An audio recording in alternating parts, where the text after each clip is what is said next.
നമ്മളിപ്പോ പല ഭാഗത്തു നിന്നും കോൺഗ്രസ്സുകാരെ BJP-ക്കാർ കൂറുമാറ്റിക്കൊണ്ടുപോകുന്നത് കേട്ടിട്ടുണ്ട്. കേരളത്തിൽ നിന്ന് തന്നെ നമ്മൾ കണ്ടു. പത്മജ വേണുഗോപാൽ വരെ AK ആന്റണിയുടെ മകൻ K കരുണാകരന്റെ മക്കളൊക്കെ കോൺഗ്രസിനെ ഉപേക്ഷിച്ച് BJP-യിൽ ചേരുന്നത് കണ്ടു.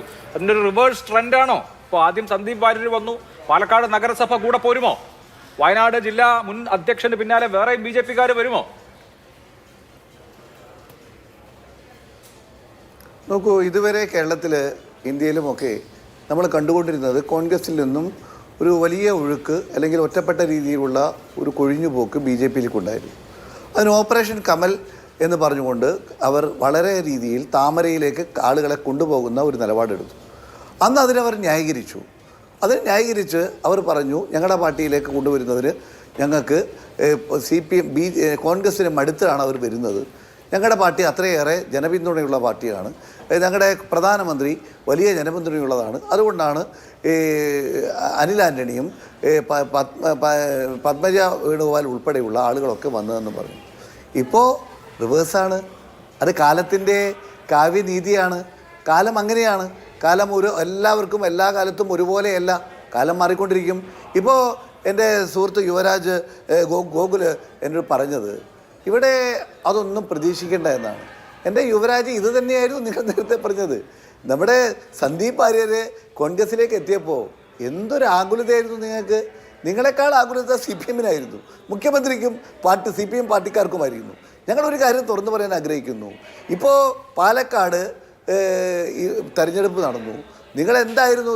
പാലക്കാട് സത്യമാണ് നിങ്ങളുടെ സിറ്റിംഗ് സീറ്റല്ല. പക്ഷേ നിങ്ങൾ പിടിച്ചടക്കുമെന്ന് പറഞ്ഞുകൊണ്ടല്ലേ തെരഞ്ഞെടുപ്പ് ഗോതയിലേക്ക് കടന്നു വന്നത്.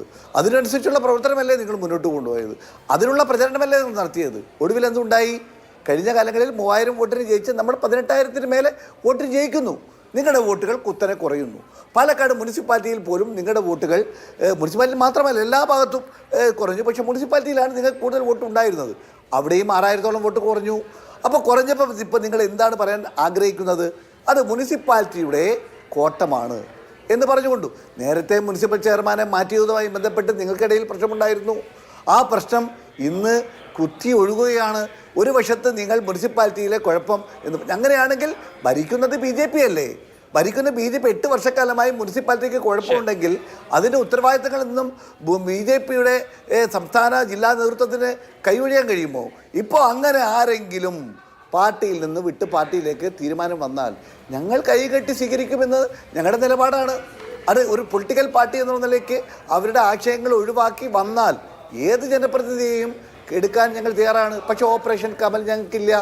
അങ്ങനെ സമ്മർദ്ദം ചെലുത്തി ED-യെ കൊണ്ടുവന്ന് അങ്ങനെ റെയ്ഡ് നടത്തി അങ്ങനെയൊന്നും ഞങ്ങളില്ല.